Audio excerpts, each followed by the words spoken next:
अजीब बात है ना, अजीब जुल्म है ना कि एक बच्चा रात को इसलिए खाना नहीं खा रहा कि उसकी मर्जी का पका हुआ नहीं,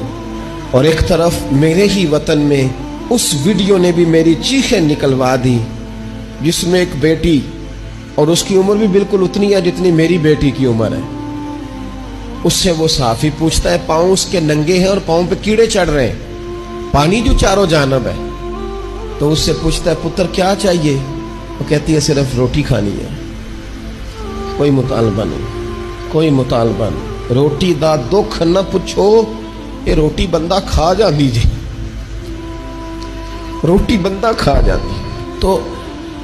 वो सोसाइटी किस तरह सुकून पाएगी कि जो अपने बच्चों के लिए तो हर रोज रंग बिरंगी चीजें खरीद के लाए, और बिल्कुल उनके 5-7 घंटे के फासले पर वो लोग भी मौजूद हों जो कहें सिर्फ एक टाइम रोटी मिल जाए।